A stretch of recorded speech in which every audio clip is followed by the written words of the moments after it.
Hey everyone, welcome to Midlife Matters. I'm Marie, and each week I'm joined by my friends Julie and Mindy to talk about all the topics keeping women in the middle years up at night. Today we're joined by best-selling author LisaJos Baker. We're going to talk about her new book, The Middle Matters, Why This Extraordinary Life Looks Really Good on You. You'll love our conversation about marriage, teenagers, changing bodies, and more. Hi, Julie. Hi, Marie. Hi, Mindy. How are you guys doing? Great today. How are you girls? We're good. I'm so excited because we're joined by a special guest, the best-selling author, LisaJos Baker. LisaJos's written 3 books, Surprised by Motherhood, Never Unfriended, and her latest book, The Middle Matters, Why That Extraordinary Life Looks Good on You. She lives just outside Washington, D.C. with her husband and 3 children. LisaJos, welcome to Midlife Matters. I'm so excited to be with you. You're like my people, I feel like. I know that all of you listeners today are really going to be interested in what Lisa has to say because we're talking about those middle years. I just gave the bare minimum in my introduction, but can you tell our listeners a little bit more about your background? Sure. I like to call myself an accidental writer. I wasn't one of those people who always aspired to write books, but what I really wanted to be when I grew up was a lawyer. I'm from South Africa originally, so if you hear an accent coming and going, it's not you, it is me. I have some vestiges of a South African accent left. So I went to law school and I did become an attorney, but a lot of being a lawyer is writing, right? Writing and advocating on behalf of people. And so sort of after a decade or so, I transitioned from advocating for women in specific sort of a human rights context, which was the work I did, to advocating and writing on behalf of women when it came to the motherhood years. So it's the same kind of skill set, but just a different focus. And so that's where I am now. I write full time, which is more of a surprise to me than anybody else. And I podcast and I do some speaking and traveling. And we live just outside Washington, D.C. And it's my 20th wedding anniversary today. No way. Well, congratulations. Yeah, congratulations. Like, isn't this how it is? Like, It here is. I am in my sweatpants cleaning the house. Real life. And it's probably just what you want to be doing. Like, I wanted my kids to go to school so I could clean the house. That's my plan for today. Like, I need this to happen. You know, when I saw the title of your book, The Middle Matters, I thought this was perfect for our audience. Your title tagline is Why That Extraordinary Life Looks Good on You. In a world full of Pinterest pictures and beautiful Instagram feeds, it can be hard to believe that our ordinary lives are anything special to celebrate. What do you have to say about that? That word extraordinary is 2 words put together, right? Extraordinary. And it's why in the subtitle you see the parentheses around the word extra, because we wanted to slow people down and let them really focus on that word, the extra in our ordinary. Because the thing is, I think we live in a culture that really celebrates viral moments, mountaintop moments, big stage spotlight moments. But none of us live in those moments. Some of us never have a moment like that. 99.99% of our lives is lived in the ordinary, trying to figure out new ways to make chicken on Wednesday nights or dealing with the chaos our children have created in the living room, as I have been today, trying to purge all of their stuff before we start the new school year. And so if that is where most of my life lives, how do I find meaning there? And for me, that really boiled down to this. I don't have it in me to seize the day every day. I don't know about you guys, right? But like that feels like a lot of pressure, especially in the summer. Like all summer, I can start to feel like, oh, we haven't done enough meaningful things. Oh my gosh, school's starting again. I haven't created magical moments. Like I haven't treasured this enough. But then I feel guilty and tired, and I still have to figure out a new way to make chicken at night. So like, I don't have it in me to seize the day. But what I realized is I have it in me to slow down enough to see the day is what I talk about. And by that, I mean, not cherishing every precious second, but sometimes in the middle of an otherwise ordinary day, there's a moment, right? There's a glimpse of something really meaningful. So an example for me is last night, I took my 14-year-old to his first, team. He's now an 8th grader, soccer tryouts. There he is with all of his friends again. And I vividly remember them on the first day of 6th grade. And now they're these giant boys. And I watched them welcoming in the 6th grade tryouts, the way they had been welcomed at that age, fist bumping and showing leadership. And my heart felt like it was going to explode. And like right there, that snapshot, I can see the day right there. And so that's what this book is. It's a collection of stories to help other women see those meaningful extra moments in the middle of their ordinary. And I think we really do need to be reminded to appreciate those because, like you said, we can, especially at this stage in our lives, we can look at Instagram pictures, and usually the people having the big moments are like 10 to 15 years younger than us because they're still going through those really big milestones. And we can tend to think like, oh man, all my special milestones have already passed. And wait, they're not even on Instagram. I know. That's why people need to put them on Instagram. I mean, I take pictures of soccer practices and swimming at the pool or kids folding laundry, or my husband who shows up, who always texts me and asks, hey, I'm at the grocery store. What treat can I pick up for you? I want people to write love stories to completely ordinary life because these are the memories we're living right now that will line our empty nests one day. I don't want to miss it. Right. And I don't know if you've ever gone through your old photo albums and you pay to have professional photographer take your family pictures and you do look back on those, but the ones that you really gravitate towards are that, oh, look at all the kids eating lunch that day. And I remember, we all sat there and we had a good conversation. They're not anything you would frame, but they do bring back the best memories. Yeah. Yes, exactly. Those candid life moments that you have a story attached to. Right. Yeah. I know. I loved reading your book, and it was neat because I was underlining, and it made me ponder things in my own life, each, almost picture of a moment in your life.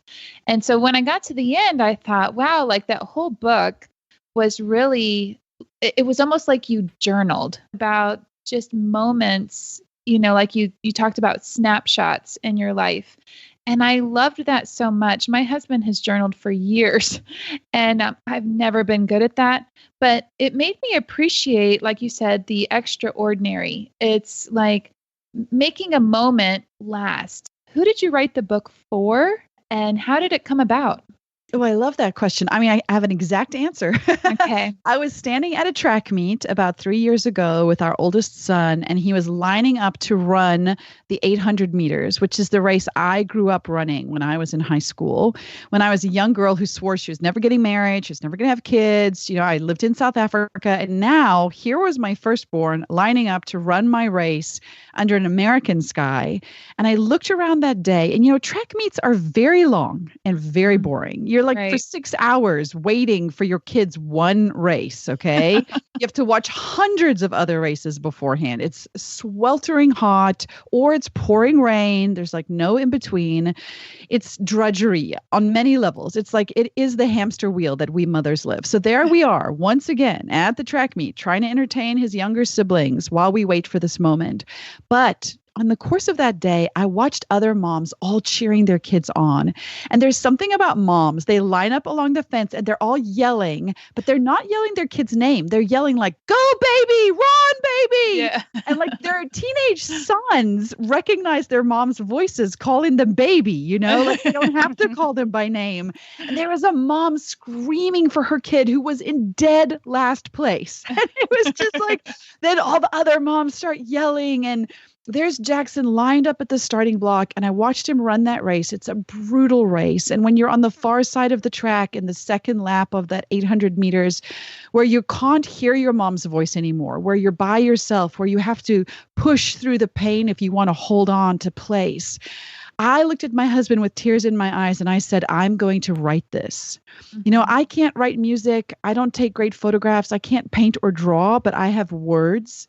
And I knew in that moment, I wanted to take the equivalent of a photograph of this memory so I could hold on to it. And so I wrote it. I wrote that whole story from start to finish.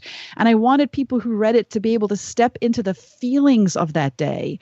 Because while the experience of the day, the details might be different for every family, Every mom knows what that feels like. We all have that feeling.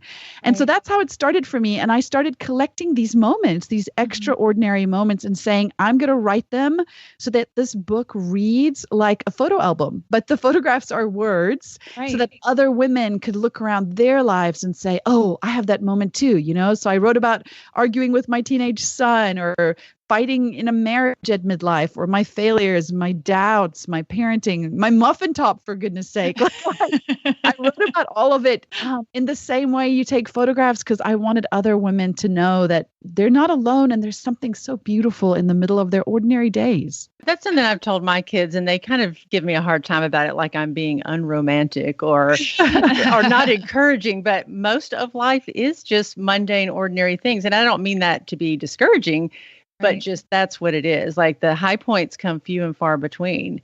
Right. And if we're only living for those moments, then most of our life will go unrecognized or unlived, you know, to the fullest.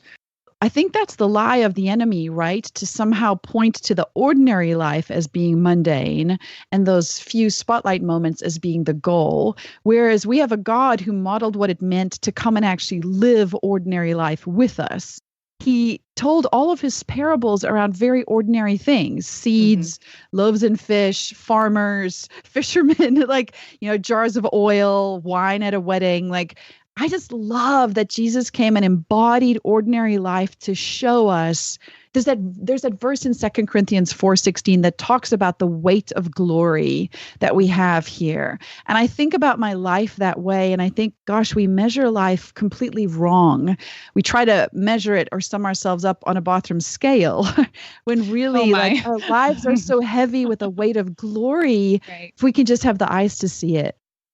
You know, my family was sitting around last night. My college-age daughter is driving back to school tomorrow. So all 6 of us were sitting around our dinner table last night. And one of my favorite things our family does is we gift each other with words. We ate dinner and then we went around and I said, I'd like you to say your favorite memory with Abby Ray this summer, because she's going to be a sophomore. This was her first summer that she had come home. We had not seen her. She's in school 11 hours away. So this was the first summer she'd been home with us, and we're about to lose her again. And so I said, I want you to go around. We're going to say one of your favorite memory with Abby Ray. And then I would like you to give her a blessing. At first, I had a hard time coming up with one special memory. And then I realized, I said, my favorite thing with Abby Ray this summer has been when she got to go to all the workout classes with me. I had a workout buddy again. So we got to do, and it was very daily, you know, just going to exercise classes together and then sitting on our back deck, drinking coffee at 4 p.m. And it was just very daily, very ordinary things. There wasn't one thing. And so I very much appreciate celebrating those moments that you don't realize mean so much. Yeah, it's so powerful. I think that's why I love Jesus' name, Emmanuel, right? God with us. I think there's something about the withness in ordinary life that we forget how extraordinary that is. Yes. Amen. Well, one of the things that you kind of became famous for, I'll put that in quotes, is your willingness, you talked about it earlier, to share your muffin top. So I know a lot of women can relate to that. And I think you were watching your daughter at a school function and you were so proud of her, and your husband snapped a picture of you leaning down to hug her. And in the picture, you noticed how happy you were, but you also noticed, ooh, I don't know if I really like that part of my body. Why is that showing so much? So I was just saying that, you know, a lot of women can relate to that feeling about their bodies because we all change. And I think in our minds, we still look like we did 20 years ago. But what do you say to women in the middle years? I just think our bodies are the reason we have these children to celebrate. Like, our bodies got us to this point, whether we gave birth to these kids from our bodies or we went through the, you know, intense and grueling process of going through foster or adoption approvals, like, and the toll that takes on you. Like, how we are formed physically now is a testimony to the stories our kids get to live with us. It's such a beautiful tribute. And so I think there's this lie in our culture today that somehow somehow we should become ashamed of our years, our age, our wrinkles, our pounds. But man, I feel like every one of those is a testimony to what it took to get me to this point. And I don't want to go back to the beginning for anything. Like my 18-year-old skinny self was adorable, but man, she didn't know a lot back then. Like I don't want to trade all this wisdom that I've gained. And my daughter and I have an 8-year-old, she's nearly 9-year-old daughter, my youngest. We're walking the other day and there are these giant oak trees. And one of the trees had been cut down. And so we did that thing where you count the rings of the tree, right, to see its lifespan. And we got to 50 and couldn't even keep counting. It was too difficult because there were so many rings. And I thought, when we count the rings of a tree, it's something to celebrate, something remarkable, something amazing. We're stunned by the beauty of the life of this tree. Why is it when it comes to womanhood then that somehow we feel ashamed for every additional ring and line? I want that to be my story more and more that I tell my daughter. Some days it comes easier than others. You know, I still like a good mascara find or a perfect curling iron as much as the next girl. Right. But I want to live my middle and later years like an oak tree. I don't want to shrink down. I want to grow tall with the wisdom and the knowledge that these years mean I've gained. And don't you kind of admire like older women past the middle years? Yes. They're like the grandmothers who do the Y water aerobics. And you'll see like 15 of them and they don't think twice about what they look like in their swimsuit and they have their water shoes and they all get in there together. And like at that point in your life, I don't know, maybe when I get to that point, I will still, but I just feel like it offers such a prize of like, well, at that point, you really There's don't have a freedom. to care. A lot of freedom. Yeah. Right. And I think like, let's hold on to that freedom sooner rather than later. Like, let's pass that down to our young daughters before they're teenagers so that they feel that freedom already. Like, let's remind them of how beautiful they are in the eyes of the heavenly beholder. Like, I want to be the first voice in my daughter's head. I don't want the magazines and TV shows to get there before I do. And that means I have to actually practice what I preach in front of her. Yeah. Because it seems like it's more of a training of your mind than so much the size of your body in a sense. You know? I agree. You know, I get that fitness matters and health matters. Like those are important things, right? I get that at 44, I can't carb binge the way I did at 18. Like those things are not healthy for me as much as I might enjoy them. But at the same time, like I'm also interested in the health of my soul. And I think that's what you're talking about. Like I want my soul to be healthy. I want my soul to know it's loved and beautiful and that it's not defined by what a scale says or the size of my pants. Yeah. And I think once you start to experience, because I'm 53, gray hair and wrinkles and things and sunspots on your skin, things that you cannot help or control. Right. Then I noticed I started looking at other women and thinking, wow, they are so beautiful. Their gray hair, their laugh lines or their little crow's feet or whatever, or their hands especially. And I think it just represents the life that they've lived, all the people they've taken care of, all the work they've done. Like that's kind of the scars or the marks of a life lived. I mean, those are your tree rings, right? Like those are what are counting all the experience and love that you've lived. Yes, I agree 100%. I love that you said, I fit into this skin better now than I did a decade ago. And I think that is really, really true. Right. I think it's such a welcome, wide space here in the middle. That's what I always want to pass down to the sisters coming up behind me. Like, this isn't a season to dread. This is a season to embrace. Like, this is a season where you have that deep comfort in your soul, where you might enjoy a great eyeliner, but you're still comfortable going to Walmart in your sweatpants. You know, like it's like this really wonderful place where you can take the fitness class, but you also are completely okay giving yourself grace to sleep in late or binge watch something at night. Like, it's this place of understanding the true who you are that comes with such comfort. Yeah. And just that need for approval and praise just really starts to diminish, I think, at this time of life. I feel like it becomes harder and harder to get embarrassed about things. Like I always True. tell my teenagers, like, nope, that doesn't embarrass me. Nope, not embarrassed by that either. Just don't care. Our lack of embarrassment is embarrassing to our teenagers. Which is almost an added bonus. It is so fun, isn't it? Yeah. Like I can't even pull up at my son's school with music on if the windows know. are down. He's like, Mom, everyone can hear your music. I'm like, dude, what is the problem? So now I serenade him as I pull up. There you go. I mean, and how can they expect you to not dance when a good song comes on? Exactly. What is up with that? Take family pictures in a restaurant. Mom, everyone is watching us. No, they're not. And if they are, who cares? And not a single person cares about you, man. They're I know. Yes. Some of the chapters that I enjoyed were your marriage chapters and your ordinary is sexy chapter. Yes, And at first, I kind of had a hard time getting behind that because you start out saying that the pinnacle of a lot of people is they want the big moment, like where your boyfriend runs through the airport to greet you or won't let you get on the plane because he can't bear to let you go. We all want those big moments. Sure. And so I had a really hard time thinking, well, why do I have to settle in the middle year for ordinary? So you explain to our listeners why ordinary is sexy. So here's the thing. Sure, everybody loves those romantic moments, but those are the moments that are the end of the movie, right? Like he declares his love, he stops you getting on a plane, you're both still 18, and then the credits roll. Like, what comes next for 50 years? That's not the end of the story. That's the beginning.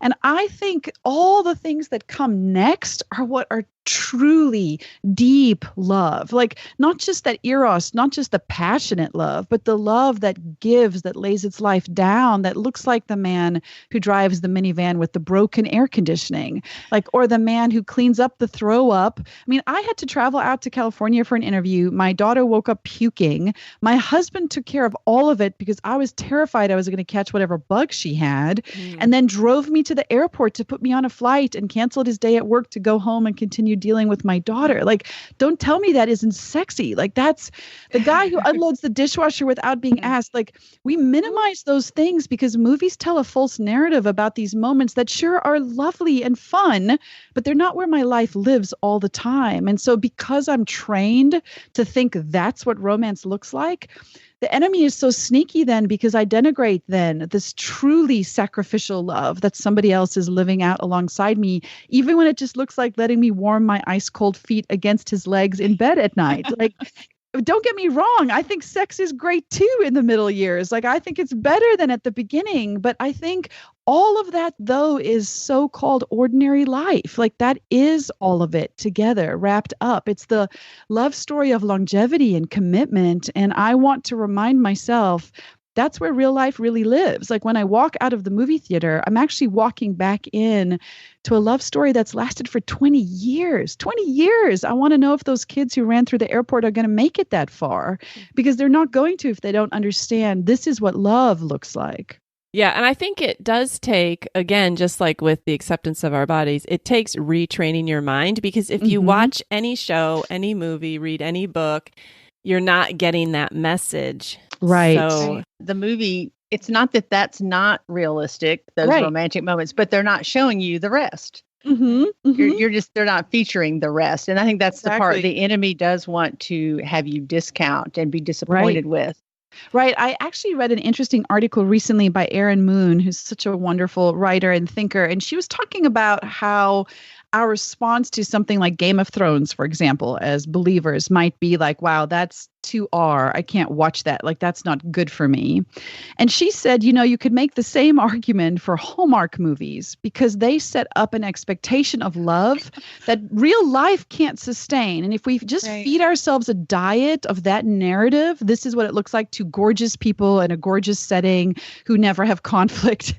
Or if they do, it's like super easily resolved. And then that's the end. And we never see anything after. Like that, it's not good for the soul either. And so I want to keep reminding myself first. I mean, I write to remind myself of these things I need to know. And listen, hey, I love tulips. I love chocolate. I love all the romance too, but I have had to really remember that the heart of love is an act of sacrifice. That's such a good reminder. When I came home a couple nights later, the dishwasher had been loaded unexpectedly for me. And I teased my husband and said that is an example of ordinary is sexy, because we had kind of talked about that chapter. So it did make me notice something that I would have normally said thanks, but not really stopped to think about it. Right. And sometimes I think the gestures change that that your husband might, try to give it with a gift or something, like come home with grocery store flowers. Right. And it's like, you could look at it and say, I just picked those up on the checkout. But no, that was a very thoughtful thing. Or he knows that I like this snack. So he buys, he buys stock in it. Let me just tell you something romantic that John did for Julie, and I have not forgotten it. Julie, you may not even be thinking of this, but maybe you are. I think so. So anyways, he knew that she liked this certain soap from a hotel, and he had a whole box of it shipped to her at home. Oh, very romantic. I think I have 200 bars of this soap. Oh, I love that. And they're the little hotel bars. Like he called the hotel and had it sent. So that was very romantic. And I think that's only something a man in the middle would think of. Yeah, it's true. Well, I think that a lot of women our age, we start to experience your children leaving. And that can be a really scary place for a marriage, because you kind of look at your husband and you're like, are we going to be okay? We've had, I know that we met and fell in love and got married and we couldn't imagine having children, right? Well, then we had children, and now we've had children such a long time. We can't imagine being alone again. Right. And it's these seasons that pass. And just the other day, one of the things also I told Abby Ray, I said, I loved this summer. Whenever I said I need to go to the grocery store, who would like to go? She's the only one that wants to go with me. And she's excited about it. And my boys are like, no, my goodness, no, I don't want to go. Well, so the other night I had to go to the grocery, and Abby Ray was gone to her small group. And my husband said, I'll go with you. Oh. And it just meant so much to me, because she's leaving again. And then soon, the boys will start to leave. And so funny you mentioned grocery store flowers, Julie, because while we were at the grocery store, he took off and we met back, and he had these beautiful sunflowers, and yellow is my favorite color. It's so happy. So they're on my kitchen counter right now. And so I told Abby, I said, we're going to be okay when you go, because your dad's going to go to the grocery store with me. Oh, I love that. That's goosebumps right there. I love it. I think one of the lessons I'm learning is that we tend to set the bar at the wrong place. So we are expecting mad dashes through the airport, and we're taking everything our spouses, everything our husbands do for us, all of the ordinary things that need to be done that matter, like driving kids, arranging the sports schedules, picking up groceries, texting to say I stopped by CVS to get the kids medicine, driving this kid to the airport. We take all of those as a given, we're just entitled to those. And so we forget to be so grateful for a partner who's in it with us in those things. And so I want to keep reminding myself not to just take those as a given, but to see them for a gift that they are. Still on the topic of marriage, I really appreciated something you shared that you had learned from a counselor. And it was about what you called mirroring, which I had never heard that term. It is a hard word to say. Yeah, I had a counselor talk to me about how, and I think this probably applies differently depending on our personality types, right? Some of us might struggle with this more than others, but I'm a 2 on the Enneagram, and I tend to have this tendency to mirror, to reflect back to people the emotions that they're experiencing. So if my husband is stressed or my kids are having a bad day, that becomes my emotion too, and I reflect it back to them. And she told me, listen, LisaJos, empathy is a superpower. It's a great thing to have. But what empathy means is you are able to recognize the emotions of somebody else without feeling them yourself. They don't need to become yours. You don't need to own them. You don't need to be a mirror reflecting back to that person what they're experiencing. And I didn't even realize I was doing that. So Pete would get home from work having had a hard day, and he's kind of unpacking it with me. And then I would be mad at him because I'd say, you're making me so stressed, so anxious. I feel worried. And he would say to me, I'm not making you feel anything. What are you talking about? I'm just trying to share my day. And she said, LisaJos, it's because you are owning his emotions as if they're your own. So it's important to learn to hear somebody else's emotions and what they're experiencing without reflecting those back. So with my children, for example, I've learned to tell myself, and sometimes out loud to them, your feelings are not the boss of me. Like you might be having a bad day or a temper tantrum, or you're so mad about the dinner that I cooked, whatever it is.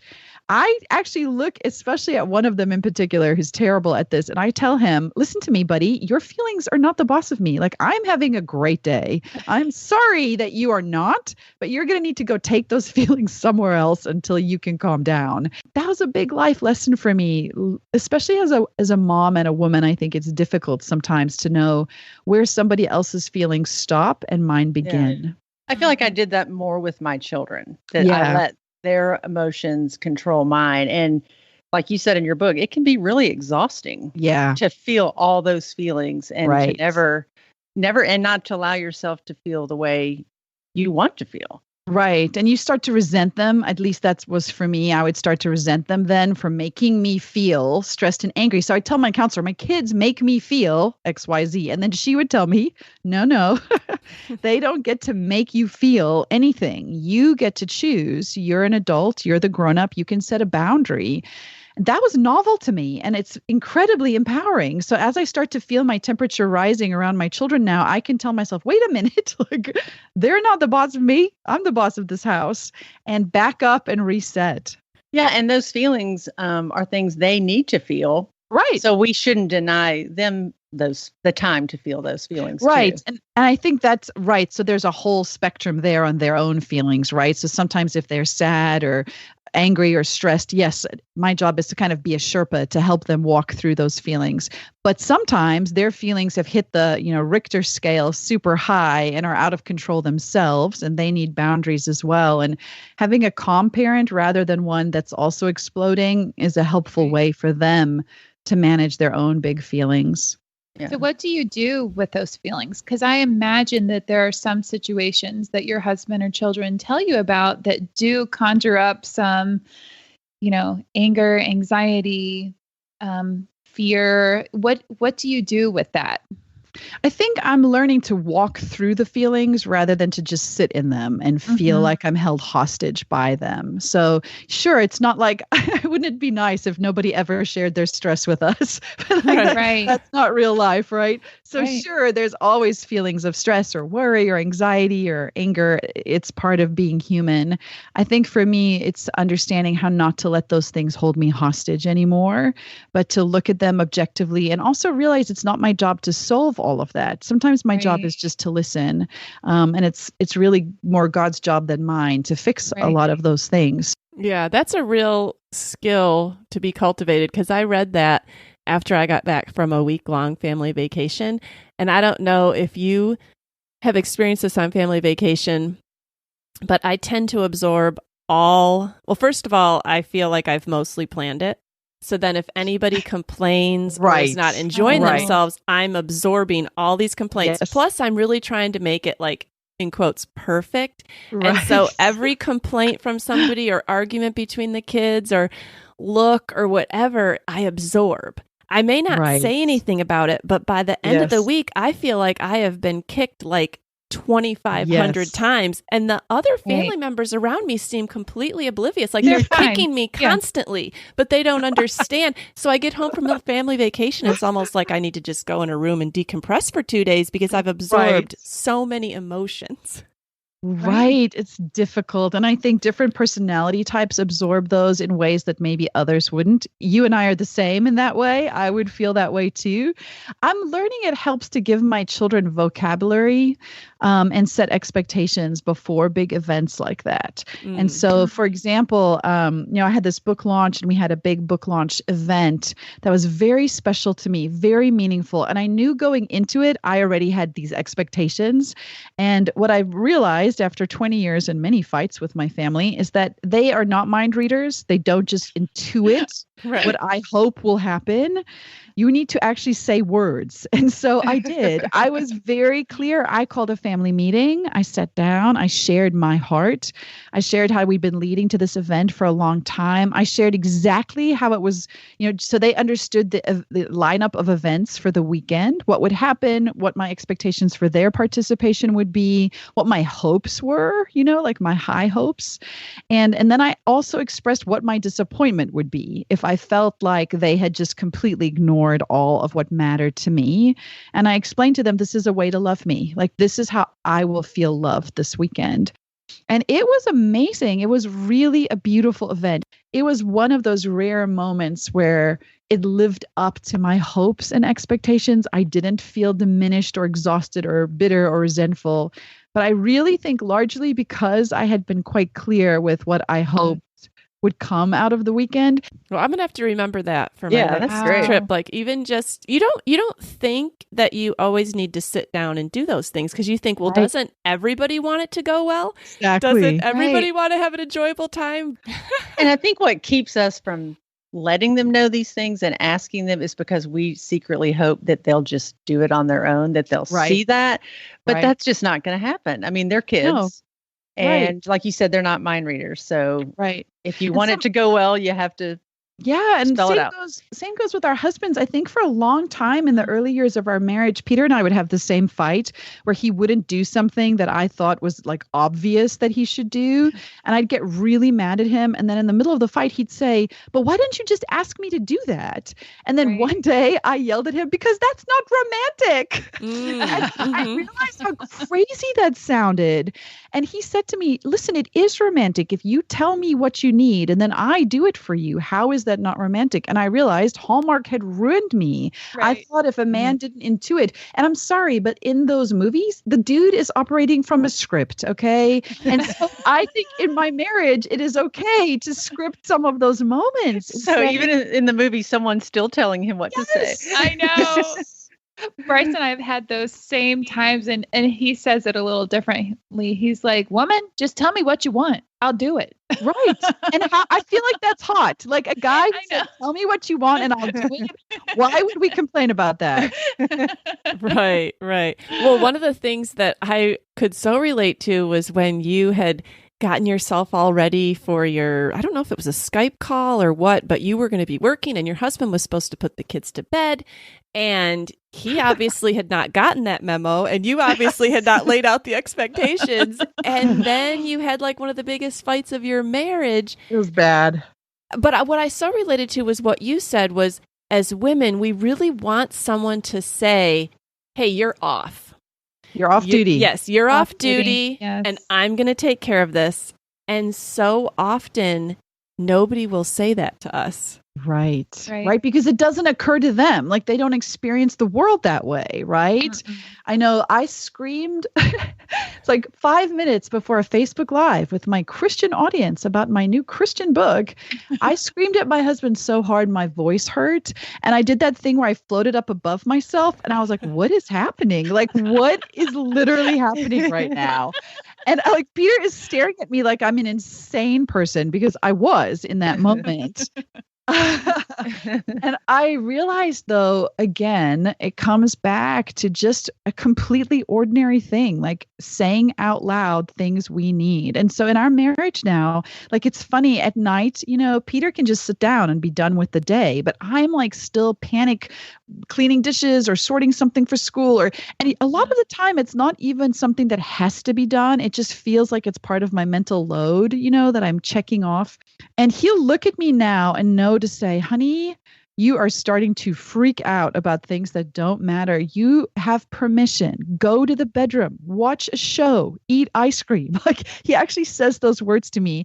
And it's funny. I've learned when he was traveling last week and I was by myself starting to freak out at night and my kids can tell, right? The energy and the temperature is getting higher and higher. And I looked at my sons and I said, I need someone to tell me, Mom, you're off duty now. Go to your bedroom, eat ice cream, watch Netflix. And my 14-year-old looked at me and was like, Mom, you're off duty. Go to the bedroom, eat ice cream. Yes. I think we all definitely need that. That's one of the hardest things about the middle years is your kids don't go to bed at 7:00 anymore. You don't just put them in the crib and walk out the door and now you have 3 hours to do what you want. Now they're up till the second you go to bed or later and you never feel like you're off duty. Yes. Right. It's Nobody true. warns you about that. No, I know. I think it's because it's such a shock and people don't want to discourage young moms. Like, actually, it was better when they woke up in the middle of the night than to have them up all day long. I mean, that's so true. I enjoy them so much at this age. They're super fun to hang out with and funny as all get out. But they won't go to bed. And so now, I mean, I have days where I'm like, and now the parents' store is closed. The parents are not here. The light is off. Stay in your room. I don't want to see your face. Like, Mom and Dad have to have some downtime. We want the living room to ourselves now, you know? Yes. Once again, asking for what you need, I think, is key. LisaJo, I mentioned that just a couple weeks ago, we moved into a new home. So I just really loved all of your thoughts on having a home, the joy that you felt at 40 to buy your first home. I would love to hear just your heart on your home and the gift that it is. Yeah. I think as women in our culture today, we feel like if our home isn't perfect, we can't invite people into it, which for years meant for me as a renter. I mean, we rented for the first 17 years of our marriage. We did not become homeowners till we were in our 40s. And we were not in super attractive rentals either. Like they were like stuck in the 70s type rentals. And but what was a game changer for me is we had family from South Africa who were in the DC area and were coming to visit and wanted to stay with us. And it's one of those things, right, where they copy you and your husband on the email. And so I was crafting this email back to say how excited we were to see them and then listing like hotels in the area. But Peter replied first. And so I was so shocked to see his reply come through because he had not coordinated with me.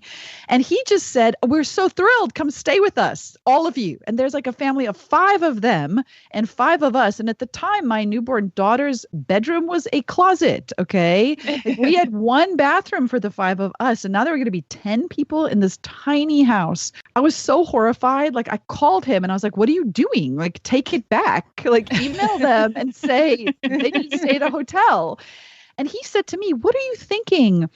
Our South African family lives so far away. Why would you deprive our kids this chance to wake up in the morning with their cousins? And I said, but where will the cousins sleep? Like, what are we going to do? And he said, why is that a big deal? We'll just put out all the mattresses. We'll put them all in the living room. We'll give our bed, my cousin and his wife. You and I will sleep in the blow up mattress. We'll eat off our laps. It's going to be great. And I said, okay. And we did it. And it is to this day, one of our best memories. Like we lived with each other. We were together. We woke up together. Nobody cared. Nobody commented. Nobody thought it was weird.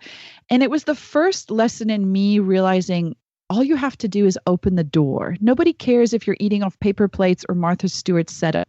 So whether it's a tiny apartment or the cottage in back of your parents' house or a basement or the new house you bought, people will only feel as comfortable as you do. So I've been over to houses that are beautiful, but it's not a welcoming experience. It feels stressful because the woman hosting is stressed and awkward and embarrassed about her space.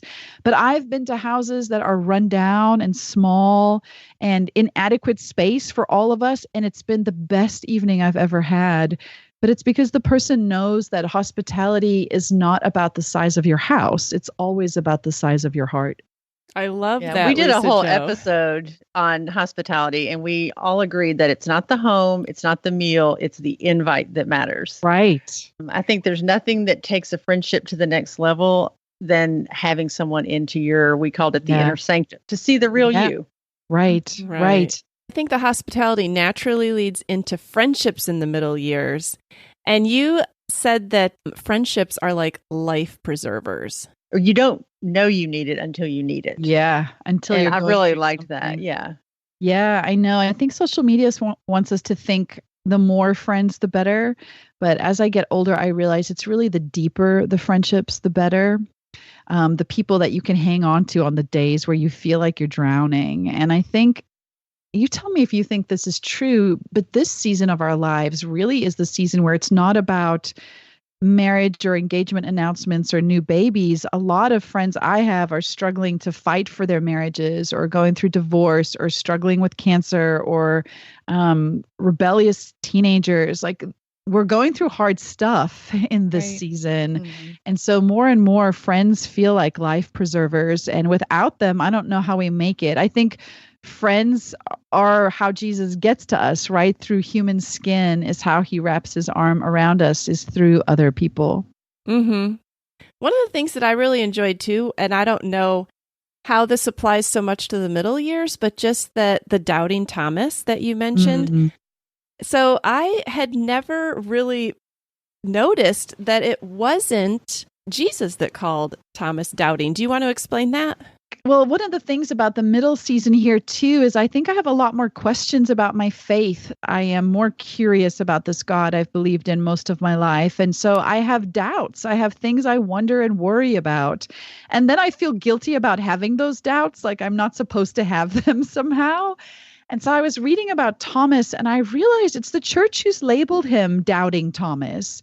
Jesus just calls him his friend. I mean, Jesus literally just shows up and then lives up to what Thomas said he needed in order to believe. Jesus is like, okay, here I am, have at it. Put your fingers in the place you said you had to put them in order to believe. Man, it was such a relief to me to know that that is the kind of God we worship, a God who doesn't judge us for our doubts, but shows up and has an answer for them. My kids ask questions about everything, right? Like a million questions a day. And at no point am I turning to them and saying, oh, your question means you don't love me. Like, that's crazy. Right. So why wouldn't it be the same with God? Why wouldn't our questions be welcome? Mm-hmm. There was a particular quote that I took from your book that I wanted to highlight because it just put into words, I think, something that has been ruminating in my mind and may just really relate with a lot of our listeners. You say, I needed to believe that when we pray, when we trust God with our hopes, when we ask him to protect us from the decisions we don't know enough to avoid, he answers us.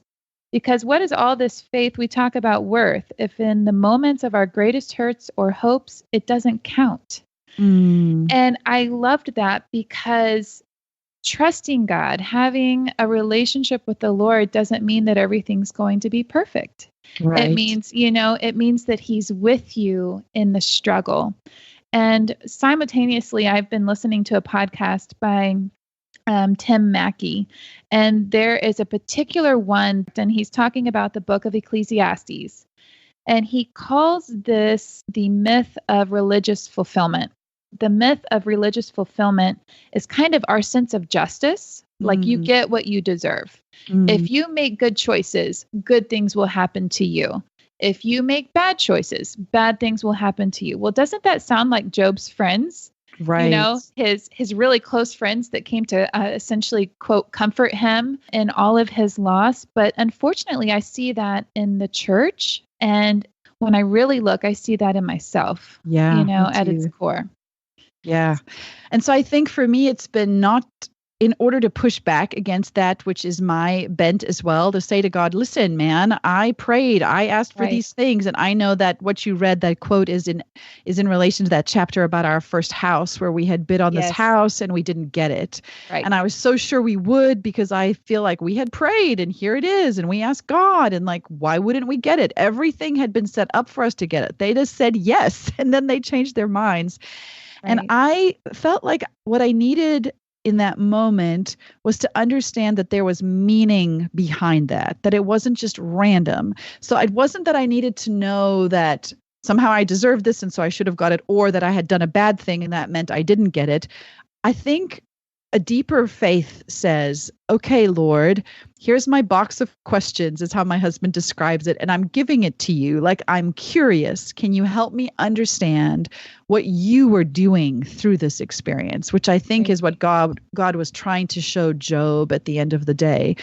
Not why didn't you give me what I deserve, or what have I done wrong to deserve this, but instead, what are you doing, God? And how do I understand my role as it relates to what you are doing? And I needed to know he was doing something. Yes. That's what mattered to me, that it wasn't just random, but that instead God was actually at work. Because he is. If we believe that he is God, then he is at work. And I think we're allowed to ask him, okay, what work are you doing through this disappointment? I think my human tendency is to want to live LisaJos story and then invite God into it, you know? But the shift I have to make is to say, wait, what's God's story and how is he inviting LisaJos into his story? And that is a very helpful way to change how we think and the questions we are asking him. Yeah, I read a quote today. I think it was by Elizabeth Elliot, and it said, when we pray, thy will be done, God, that usually means our will has to be undone. Ooh, and I think that's so true, that we get into trouble with doubts and disappointments, and it's simply because of our expectations, that we think God is just going to jump on our agenda and our will and just help us to make that happen. And it's really the other way around. Right. Especially if we've prayed hard and lived good lives. Too bad we couldn't do with God like you did with your kids. All right, now here's my expectations. Yes. And I'm going to feel like you love me if you do this. This is a way to love me, God. Give me this. Right. But he's so much more wise than we are. I know, but I think that doesn't stop us from asking him, right? Like, I think we can ask him our big hopes and dreams. I asked about that house a lot. I told him how disappointed and mad I was. I told him how sad I was. I think we bring all of it to him. We don't hold anything back. I bring him my wildest hopes and dreams and my deepest disappointments. And then I ask him to keep showing me what the heck he's doing. And sometimes I feel mad at him for it. And I think he can take all of it. He can handle these up and down tempers and emotions of women in the middle years. Yes. For sure. LisaJos, thank you so much for joining us. And would you tell our listeners where they can find more of you? I know they can get your book, but I think you also have a podcast. Am I right? I do. Thank you for asking. Well, the easiest place to find me is at LisaJos Baker on all of social media. Instagram is my favorite. I have a podcast that really unpacks a lot of what we've talked about today. It's called Out of the Ordinary, and it's because we believe that the very best stories grow out of the soil of ordinary life. And a friend and I, we've been friends for 20 years. We co-host it. So on any of your favorite podcast listening apps, you can just look for the Out of the Ordinary podcast. And for the book and everything about it, it's just a one-stop shop, themiddlemattersbook.com. It's every author's hope that what she writes does resonate. So thank you very, very much for the affirmation today. I'm so grateful. Absolutely. Thanks, LisaJos. Thank you. It was great talking to you. All right. Bye-bye. We're so glad you joined us today. If you're a fan of Midlife Matters, please tell a friend and help them hit the free subscribe button on their favorite podcast app. We also hope that you'll follow us on Instagram at Midlife Matters Podcast. This is where you can see the things that we talk about on each episode, and we'd love the chance to get to know you better in the comments. You can also contact us at midlifematterspodcast@gmail.com. Thanks so much for listening, and we'll see you next Wednesday.